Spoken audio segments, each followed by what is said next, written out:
রিজিক নিয়ে আজকে থেকে টেনশন বন্ধ করে দিতে হবে।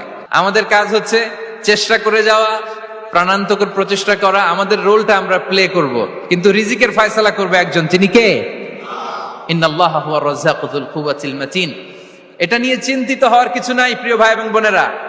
আমরা আমাদের মায়ের পেটে থাকতেই এটা ফিক্স হয়ে গিয়েছে। আমরা যখন মায়ের পেটে ছিলাম, ইন্না আহাদাকুম ইজমাউ খালকুহু ফি বাতনি উম্মিহি 40 ইয়াওমান সুম্মা ইয়াকুনু আলাকাতান মিসলা যালিক সুম্মা ইয়াকুনু মুদগাতান মিসলা যালিক।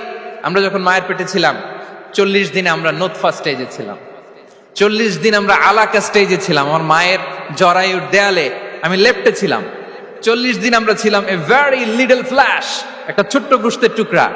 এরপর আল্লাহ তাআলা ফায়ুরসালু ইলাইহিল মালাক, মায়ের পেটে একজন ফেরেশতা পাঠালেন। ফায়ানফুখু ফিহির রূহ, he breathed into him the spirit, তিনি রূহের ফুৎকার দিলেন।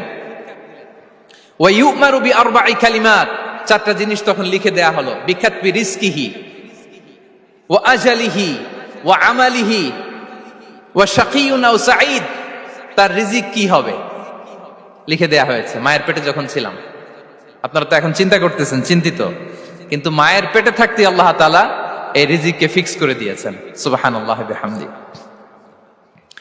এবং যে রিজিক আমি আমার মায়ের পেটে থাকতেই আল্লাহ তাআলা লিখে দিয়েছেন, সেই রিজিক ভোগ না করে আমি কোনোদিন মরবো না। বিষ্ণু ইসলাম আমাদেরকে জানিয়েছেন, তোমার জন্য যে রিজিকের বন্দোবস্ত, যেই অ্যালটমেন্ট আছে, সেটা ভোগ না করে, উপভোগ না করে তুমি মরবে না, এবং সেটা আপনি উপভোগ করবেন, আপনার কাছেই আসবে।